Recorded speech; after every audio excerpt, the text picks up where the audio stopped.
বিসমিল্লাহির রহমানির রহিম। সুপ্রিয় শিক্ষার্থীবৃন্দ, আশা করি তোমরা সবাই ভালো আছো। আমিও ভালো আছি আলহামদুলিল্লাহ। আমি আজকে দ্বাদশ শ্রেণীর ইসলামের ইতিহাস দ্বিতীয় পত্র থেকে শামসুদ্দিন ইলতুৎমিশ সম্পর্কে আলোচনা করব। শামসুদ্দিন ইলতুৎমিশ 1211 খ্রিস্টাব্দ থেকে শুরু করে 1236 খ্রিস্টাব্দ পর্যন্ত সিংহাসন আরোহণ করেন। তার আগে কুতুবউদ্দিন আইবকের মৃত্যুর পরে আরাম শাহ সিংহাসন আরোহণ করেন। তো লাহোরের আমির উমরারা কুতুবউদ্দিন আইবকের মৃত্যুর পরে আরাম শাহকে দিল্লির সিংহাসনে বসান। তো এই আরাম শাহ সম্পর্কে বিভিন্ন জনের ভিন্ন ভিন্ন মতবাদ আছে। অর্থাৎ কেউ কেউ বলছেন যে আরাম শাহ ছিল ইলতুৎমিশের পুত্র, কুতুবউদ্দিন আইবকের পুত্র। কেউ কেউ বলছেন আরাম শাহ কুতুবউদ্দিনের পোষ্যপুত্র। আবুল ফজল বলছেন যে আরাম শাহ কুতুবউদ্দিন আইবকের ভাই মিনহাজুস সিরাজ তিনি বলেছেন যে কুতুবউদ্দিন আইবকের 3 কন্যা সন্তান ছিল, কোনো পুত্র সন্তান ছিল না। অনেকেই বলতে চেয়েছেন যে কুতুবউদ্দিন আইবকের সাথে আরাম শাহর কোনো সম্পর্কই ছিল না। যাই হোক, এই আরাম শাহ ছিলেন অকর্মণ্য, অযোগ্য, আরামপ্রিয়। ফলে অল্প কিছুদিনের মধ্যেই আমির উমরা, অভিজাতবর্গ এবং সাধারণ মানুষ এদের কাছে আরাম শাহ অপ্রিয় হয়ে উঠলে আমির উমরাদের আহ্বানে ইলতুৎমিশ আরাম শাহকে পরাজিত করে দিল্লির সিংহাসনে আরোহণ করেন। তো আরাম শাহ মাত্র 8 মাস রাজত্ব করেছিলেন। তাকে পরাজিত করে 1211 খ্রিস্টাব্দে শামসুদ্দিন ইলতুৎমিশ সিংহাসন আরোহণ করেন। তো আমরা সংক্ষেপে ইলতুৎমিশের বাল্য জীবন সম্পর্কে আলোচনা করব।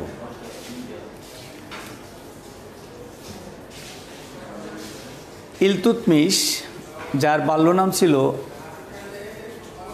আলতুৎমিশ বা আলতামাস, তো তিনি তুর্কিস্তানের বিখ্যাত ইলবারি গোত্রের ইয়ালুম খানের পুত্র ছিল ইলতুৎমিশ। ছোটবেলায় থেকে তিনি অত্যন্ত বুদ্ধিমান, অনেক দেখতে সুশ্রী সুন্দর। তার বুদ্ধিমত্তা, তার চাতুর্য এবং তার গুণাবলীতে ঈর্ষান্বিত হয়ে ইলতুৎমিশের ভাইরা একজন কৃতদাস ব্যবসায়ীর কাছে তাকে বিক্রি করে দেন। এই কৃতদাস ব্যবসায়ী পরবর্তীতে ইলতুৎমিশকে বুখারার কাজীর কাছে বিক্রি করে দেন। বুখারার কাজী পরবর্তীতে অন্য এক কৃতদাস ব্যবসায়ী জামাল উদ্দিনের কাছে বিক্রি করে দেন। পরবর্তীতে জামাল উদ্দিন তাকে দিল্লিতে নিয়ে আসেন। অর্থাৎ এই কৃতদাস ব্যবসায়ী জামাল উদ্দিন ইলতুৎমিশকে পরবর্তীতে দিল্লিতে বিক্রির জন্য যখন নিয়ে আসেন, তখন ইলতুৎমিশকে কিনে নেন কুতুবউদ্দিন আইবক। কুতুবউদ্দিন আইবক ইলতুৎমিশকে কিনে নেওয়ার পরে কিছুদিন পরেই উনি ইলতুৎমিশের বুদ্ধিমত্তা, বিশ্বস্ততা এবং তার গুণাবলীতে মুগ্ধ হন। মুগ্ধ হয়ে তিনি তাকে আমিরি শিকার পদে নিযুক্ত করেন এবং পরবর্তীতে তার মেয়ের সাথে বিয়ে দেন। অর্থাৎ কুতুবউদ্দিন আইবকের মেয়ের সাথে ইলতুৎমিশকে কুতুবউদ্দিন আইবক বিয়ে দেন এবং গোয়ালিয়র সহ মুলতান উচ এই জায়গাগুলোর দেখাশোনার ভারও তার উপরে অর্পণ করা হয়েছিল। তো এই ইলতুৎমিশ পরবর্তীতে আরাম শাহকে পরাজিত করে দিল্লি সিংহাসনে আরোহণ করেছিলেন। ইলতুৎমিশ দিল্লির সিংহাসনে আরোহণ করার পরে তিনি বেশ কিছু সমস্যায় পরিবেষ্টিত হয়ে পড়েন, অনেকগুলো সমস্যার সম্মুখীন হন, অত্যন্ত মারাত্মক কিছু সমস্যার সম্মুখীন হন। আমরা একটু সংক্ষেপে সেইগুলো লিখে দিলে তোমাদের মনে থাকবে।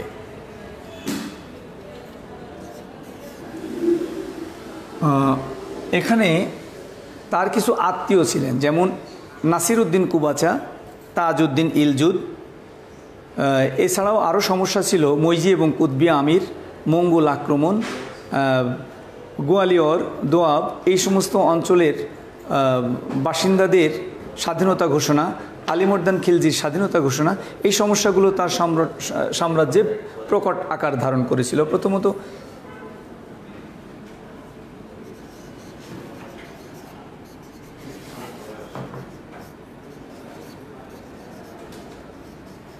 তাজউদ্দিন ইলজুদ, তাজউদ্দিন ইলজুদের স্বাধীনতা ঘোষণা। 2 নম্বর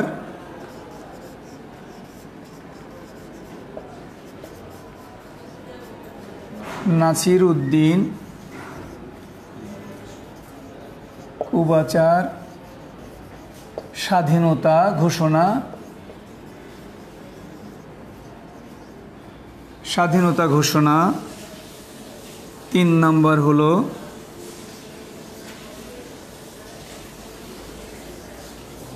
সংক্ষেপে লিখি, বিভিন্ন অঞ্চলের স্বাধীনতা ঘোষণা। 4 নম্বর হলো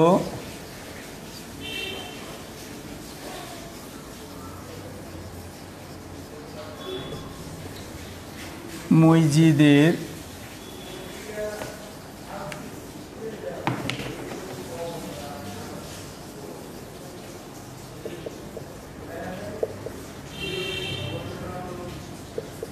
বিরোধিতা,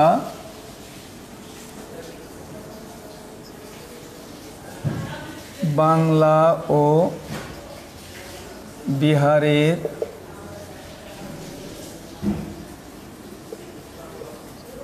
আলিবর্দান খিলজি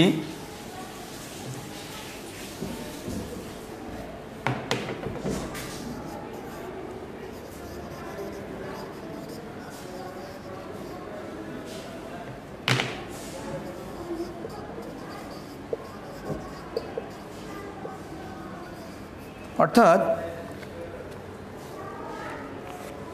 শামসুদ্দিন ইলতুৎমিশ যখন সিংহাসন আরোহণ করলেন, সিংহাসন আরোহণ করার পরে তিনি বেশ কিছু সমস্যার সম্মুখীন হন। গজনির শাসনকর্তা তাজউদ্দিন ইলজুদ নিজেকে স্বাধীন বলে ঘোষণা করলেন। নাসিরউদ্দিন কুবাসা নিজেকে স্বাধীন ঘোষণা করে মুলতান থেকে থানেশ্বর পর্যন্ত ব্যাপক অঞ্চলের উপরে তিনি আধিপত্য বিস্তার করলেন, যেটা ইলতুৎমিশের জন্য হুমকি স্বরূপ ছিল। তারপরে বিভিন্ন অঞ্চলের, বিশেষ করে আজমির, গোয়ালিয়র, দোয়াব, এই সমস্ত অঞ্চলের, আজমির, গোয়ালিয়র, দোয়াব, এই সমস্ত অঞ্চলের যারা বাসিন্দা ছিল তারা নিজেদেরকে স্বাধীন বলে ঘোষণা করলো এবং সুলতানের অধীনতা অস্বীকার করলো। কুতবি এবং মৈজি আমিরদের বিরোধিতা, অর্থাৎ কুতবি এবং মৈজি আমিররা সুলতান ইলতুৎমিশের বিরোধিতা করতে থাকে। এরপরে এই বিভিন্ন বিশৃঙ্খলার সুযোগ নিয়ে বাংলা এবং বিহারের শাসনকর্তা আলিবর্দান খিলজি উনিও নিজেকে স্বাধীন বলে ঘোষণা করেছিলেন। পরবর্তীতে বড় সমস্যা ছিল যে মঙ্গল আক্রমণ, এই বিষয়গুলো তাকে খুব ধীর স্থিরভাবে এবং অত্যন্ত সাহসিকতার সাথে মোকাবেলা করতে হয়েছিল। যাই হোক, তিনি সিংহাসন আরোহণ করার পরে এই সমস্যাগুলোর সম্মুখীন হয়েছিলেন। ইলতুৎমিশ এই সমস্যার সম্মুখীন হয়েও তিনি হতোদ্যম হননি। তিনি অত্যন্ত সাহসিকতা, দৃঢ়তা এবং আপোষহীন মনোবল নিয়ে দিল্লির সালতানাতে অধিষ্ঠিত থেকে তিনি তার অবস্থানকে মজবুত করেছিলেন। তো আমরা এবার আসি তার এই সমস্ত অবস্থা থেকে উত্তরণের জন্য তিনি সর্বপ্রথম তার প্রতিদ্বন্দ্বীদের দমন করার জন্য তিনি সোচ্চার ছিলেন। প্রথমেই তিনি জুদ অঞ্চলে, দিল্লির অন্তর্গত জুদ অঞ্চলে এই কুতবি এবং মইজি আমিরদেরকে এক সংঘর্ষে পরাজিত করেন। কুতবি এবং মইজি আমিরদেরকে এক সংঘর্ষে পরাজিত করে ইলতুৎমিশ তার অধীনতা স্বীকার করতে তাদেরকে বাধ্য করেছিলেন। শুধু তাই না, লাহোরে যারা বসবাস করত এই কুতবি এবং মইজি যারা আমির ছিল, লাহোরে যারা বসবাস করত তাদেরকেও বাধ্য করেছিলেন ইলতুৎমিশের বশ্যতা স্বীকার করার জন্য। এরপরে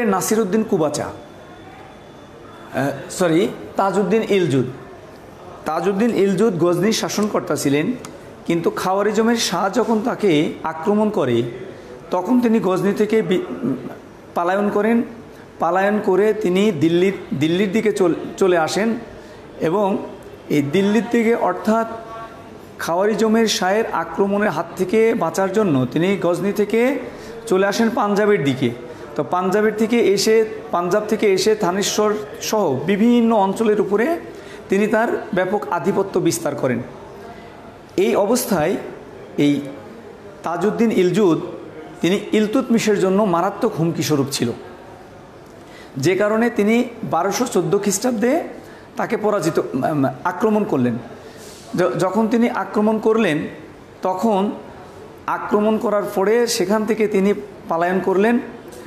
পালায়ন করার পরে পরবর্তীতে 1215 খ্রিস্টাব্দে তিনি পুনরায় বিদ্রোহী হয়ে উঠলেন। তো যখন 1215 খ্রিস্টাব্দে পুনরায় বিদ্রোহী হলেন তখন তাকে আবার আক্রমণ করা হয়। আক্রমণ করে থানেশ্বরের কাছে তরাইন নামক জায়গায় তাকে পরাজিত করা হয় এবং তাকে বন্দী করা হয়।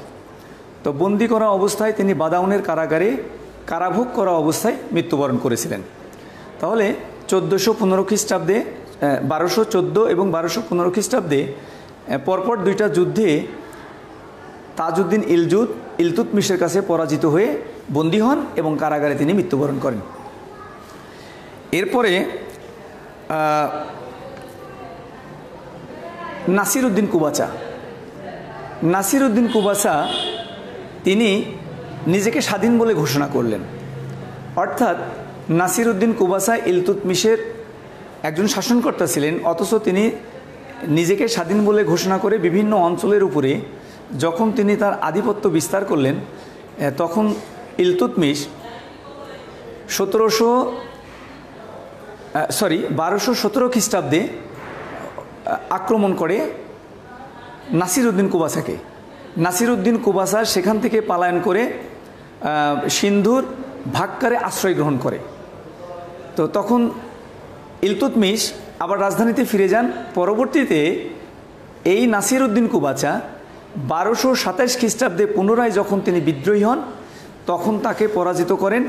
এই পরাজয়ের বরণ করার পরে তিনি যখন পালায়ন করছিলেন, তো পালায়ন করা অবস্থায় সিন্ধু নদে ডুবে তার প্রাণ বিসর্জন হন।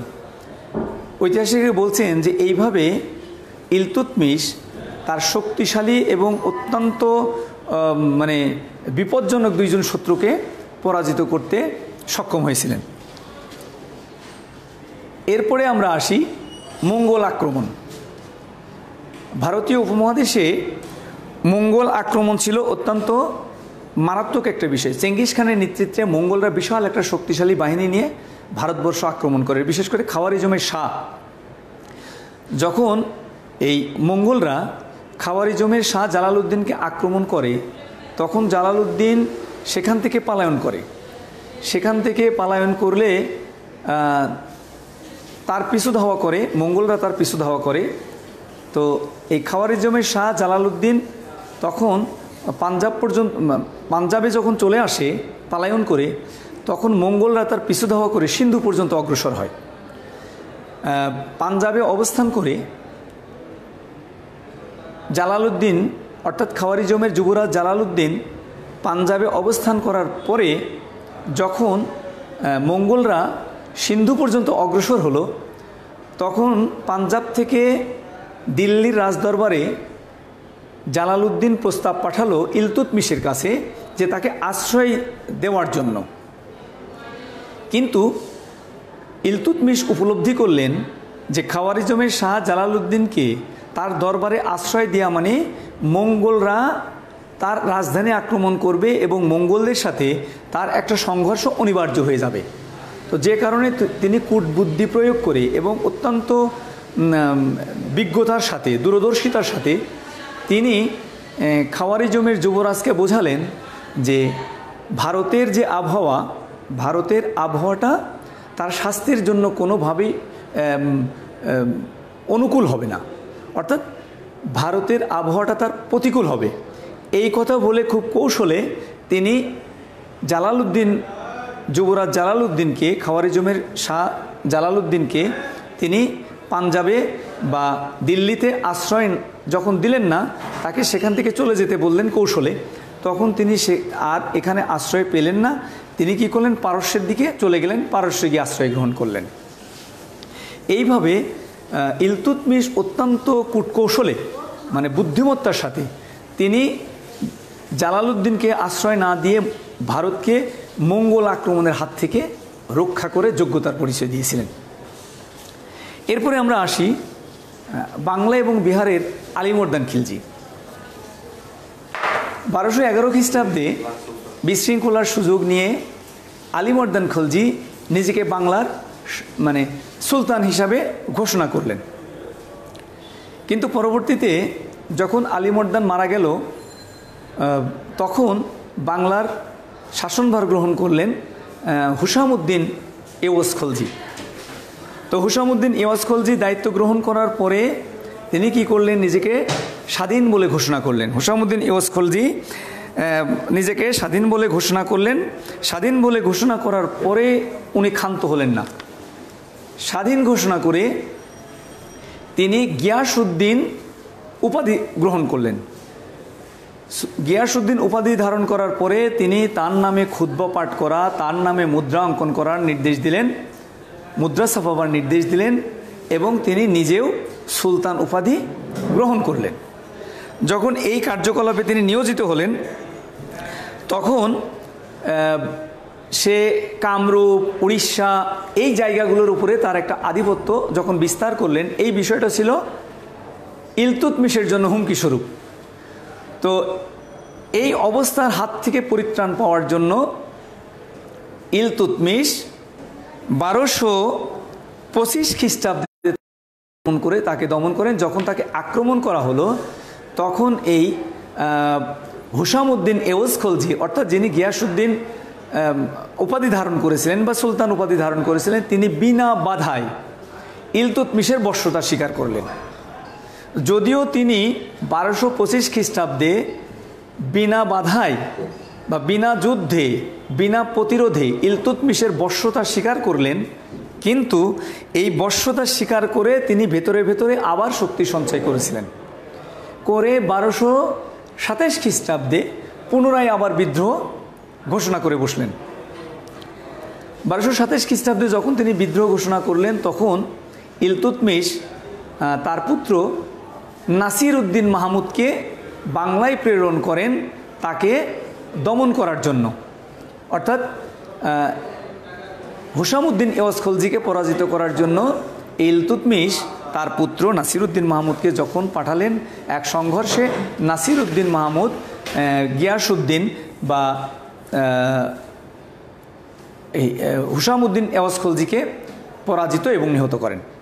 তো যখন নাসির উদ্দিন মাহমুদ এই বাংলার শাসনকর্তা, তথাকথিত শাসনকর্তাকে পরাজিত এবং নিহত করল, তখন ইলতুৎমিশ তার পুত্র নাসির উদ্দিন মাহমুদকে বাংলার শাসন কার্যের দায়িত্ব অর্পণ করেছিলেন।